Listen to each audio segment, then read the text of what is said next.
Hey everybody, this is Workforce Gaming. I'm Doug, along with Brad. Hello! And we got a code for Danganronpa 1 and 2 Reloaded from NIS America. Neither of us actually played the Danganronpa series. We both have Vitas, which is weird and why we haven't played it yet, because it's one of the few Vita games that I think that people are well aware of. So I'm going in this blind. Brad is one who played this. He went into this blind. Yeah. So, I'm sure there's people who play Danganronpa, but I'm telling you, they wouldn't release this thing on PS4 if a lot of people played it. So what is Danganronpa? It's amazing. Great. Yeah, because this is definitely one of those Vita games I played, and I was like, oh man, I don't know what that is. People keep saying it's great, but I don't know what that is. Yeah, and then, like, the PS4 came out, I was like, oh, okay, fine, whatever. Like, I want to play this, I want to play this. So, yeah. This game is a murder mystery novel, but you get to, like, act it out, and it's super cool.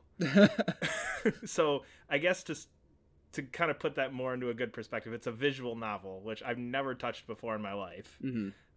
And if they're all like this, then I will be playing substantially more of them over time, which I don't believe they are, but... Yeah, so what is a visual novel? Because, like, I've played, like, a little bit, like, I thought, like, Ace Attorney was a visual novel, and it kind of is, but kind of isn't, like... I work in real basic here. Like, what is I don't know what is a visual novel? So essentially, the way this game works is it's all just text conversations and narration about what your character's thinking. When you're playing it, it's essentially like sitting down to read a book. Mm-hmm. That's doing it a huge disservice. But if you really want to get to like the bare bones of it, that's what it is. So there's text going back and forth between characters, and essentially it's just on a flat background. And then the characters' faces kind of change as emotions go through and things like that. That's kind of the basic outline of it. There's some exploring, and there's a lot of things that get into it once you get to this game in particular, the trial system and the class trials and some of the investigation that goes into that. But the basics of it is, I almost think of it like Persona, where you're walking around, like you spend a lot of your time just walking around getting to know characters and talking to characters. But there's a lot less of that, okay, I need to go and I need to walk over here to go to here. It's much more just, I know so-and-so's in this room. Click, I'm in that room. Okay, I'm talking to this character. Oh, okay. So some of the things that drug on for Persona for me, some of the things that make me a little bit bored with Persona at times, where it's, okay, I gotta go walk back over to the gym. Okay, that takes like 2 minutes to walk over there. It takes that out, because it's like, nope, you're just gonna go to the gym, you're gonna talk to this person. So you're in a school, and you have the ability to explore the school, and you can wander around the school and kind of check things out, and there's a couple things that you can kind of interact with as you go. But the main game is just kind of looking at these characters. Where it gets into more gameplay things is the basic setup of this game. And again, I'm not going to get into too many spoilers with this, just because crazy things happen. But the basic premise is you and all of these other people are the best at a particular thing, and you get locked in the school. Okay. And your character is the ultimate lucky student, because he has no reason to get there other than he got like the Willy Wonka golden ticket. Oh, okay. So that's the only reason you're there. But anyway, so you're locked in the school. And right away you get knocked out. You realize, oh my god, you wake up, all the windows are covered, everybody's locked in here, you can't go anywhere but the first floor. So Monokuma, who's one of the coolest characters I've ever seen, is this little tiny bear who's like super evil but like super cute and funny at the same time. Comes in and basically says, so here's the deal, you're all stuck here. However, if you can manage to kill someone and get away with it, you're free to go. Oh, Jesus. Which, of course, then prompts all these 15 people who've never met each other to start looking around really funny. And, of course, there's, all the stereotypical characters that you would have in a situation. Your super jock person, your super, like, motor or biker gang guy, your super ridiculously nerdy over-the-top guy, your super shy person. They're all there. So you kind of have to almost start to analyze these characters like, oh, okay, this is interesting. Like, who's going to do what? And then what happens is eventually, obviously, that plays out multiple times. But each chapter essentially ends with somebody died. Now, what happens is if that person gets away with it, everyone else dies and they get to leave. If they don't get away with it, they die. And life just goes back to normal for the people who are still alive. Yeah, and they don't just die, from what I understand. Like, I did play a demo of this, and I was like, this game's a little intense for me. It's really not, because again, it's one of those things that if I were to sit here and describe it to you, you'd be like, oh my god, that sounds so gruesome. Yeah. But because it's all essentially just flat 2D things, and it's a lot of just pictures of it. It doesn't quite have the gruesomeness that you would like associate with a fatality in Mortal Kombat, so to speak. But anyway, so after somebody dies, what happens is it gives you a little bit of time, and you have to go around and you have to try and pick out clues about what happened. So think of like Batman detective mode almost. Okay. Where you're like, okay, so next to the clothes, there's a splash of blood with a wheel mark. Where'd that wheel mark come from? Okay, there's a dolly over here that's got wheel on the blood. Like, how did those go together? Okay, these 3 people, I know where they were. These 2 people were off by themselves. Okay, what were they doing? And you kind of have to investigate this thing and figure out, okay, what's going on. Are you actually thinking while you're doing this, or is it kind of like this part? No, this part is very directed.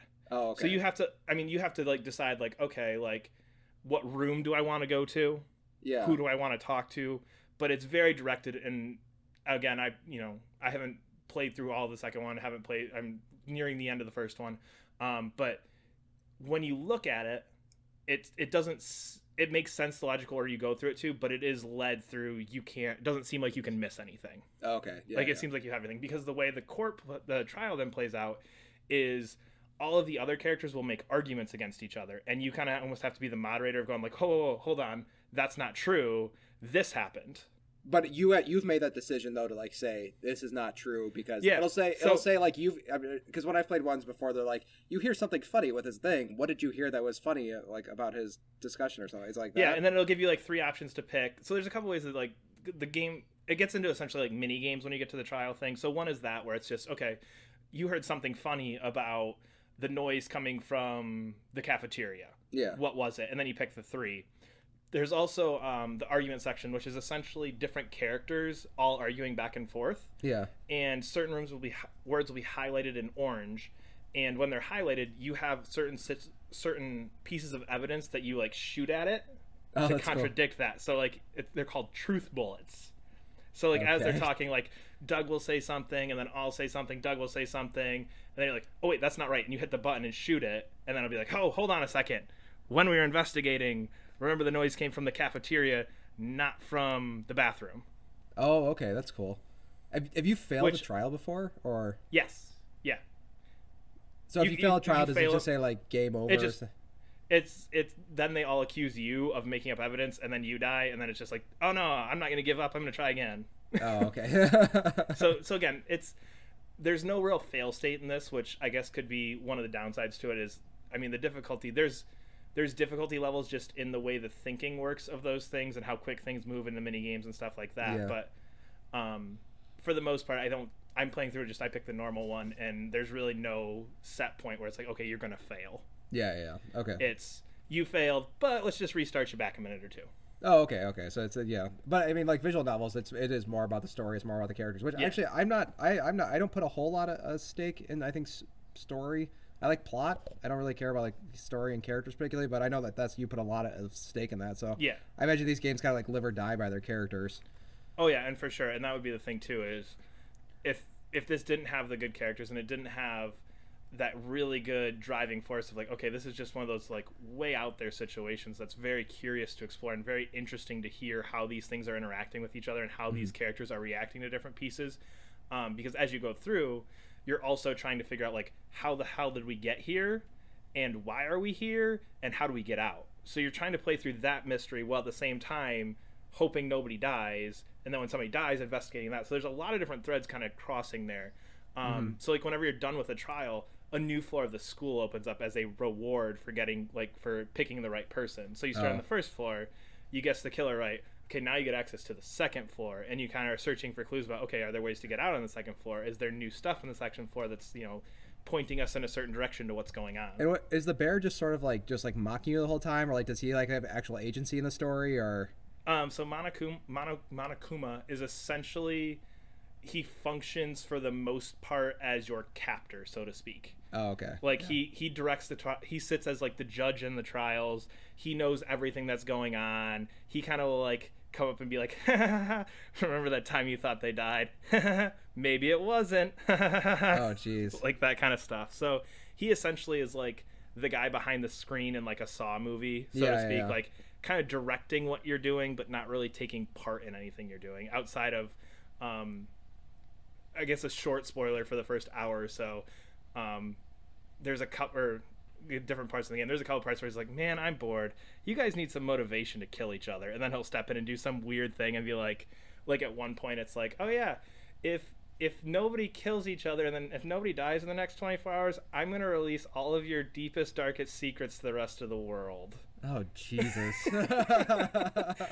So he does these couple things where it's like, I'm going to motivate you to go and kill something. So there's just so many weird things going on in this game that I don't even know if I necessarily like the visual novel format, but I like the weirdness of this game. And I like the way this game takes things. And it has this very dark, twisted story, but it's also very lighthearted in the way it does it, just because your evil captor isn't this complete sadistic monster. It's this little bear who's just, he's evil and he hates you, and you can tell that he just wants to cause chaos, but at the same time he's just like kind of cute and fun.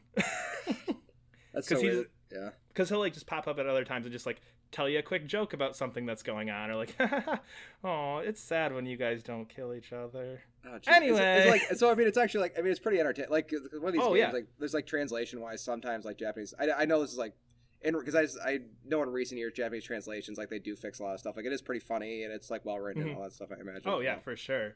And again, like it does feel a lot like I'm reading a book. Yeah. I've had that. I normally, if I read like late at night, I just tend to fall asleep after a couple minutes. I've had that with this game where I'm just like laying on the couch, like, okay. Oh shit. Okay. Well, guess I got to go to bed now. 'Cause I can't keep reading because it does feel like a book at times. Just kind of going through it, but again, it's written in a way that's always engaging, and for the most part, you never get these long sections of dialogue where it's not like, okay, I can't do something. Okay, yeah. Because again, there is some choice in what characters you develop relationships with, and when you develop relationships with certain characters, you get certain skills to help you in those little mini games at the trial. So there's a ton going on in this game, but it's so cool. This is one of those things that like, it's very rare that I play a game and it just comes out of nowhere and surprises me like this. Horizon, sitting down, I've been playing that kind of in my spare time around this as well. I knew what that was. I knew that was going to be great. Yeah. This is one of those rare things where it's like, I don't know what this is, and it turned out just to be incredible. Jeez. Dang, I've always heard about this series. Like, so you're excited because I think 3 is coming actually out really soon. I think this is sort of like, it's out in Japan. It comes out here, I think, end of summer. Oh, okay. Well, okay. It's coming out within like all 3 games are essentially being released on PS4 in the next like. Yeah, next 6 months for sure, at least. Like, are you? I mean, I know you're not playing. I'm like kind of. I know you don't usually just like run through these games, but I mean, are you trying to get like through them before you get to? Are you gonna get Danganronpa 3? Like, are you excited to go through 2? Oh hell yeah! Oh yes, absolutely. So like I said, I haven't played it. I put like an hour into, or like the first half hour, an hour of into 2, just to kind of see if it was a similar format or not before we sat down to talk about this. Yeah. Just because they're longer games. But anyway, yeah. So I'll probably take a break in between just because I could see this getting, I feel like anytime you try and like run through a series, it's never as good as if you kind of give it a little bit of a break. But yeah, I will be getting 3 day 1. Shoot, oh man, I do really want to play this game. I keep hearing about it. Like the 999 series is another one I really want to go through.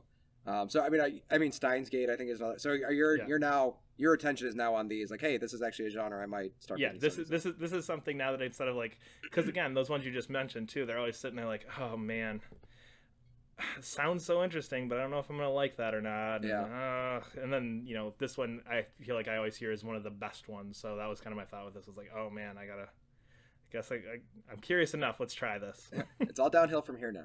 Yeah, they're all gonna suck now. But anyway, I've had that happen with some genres.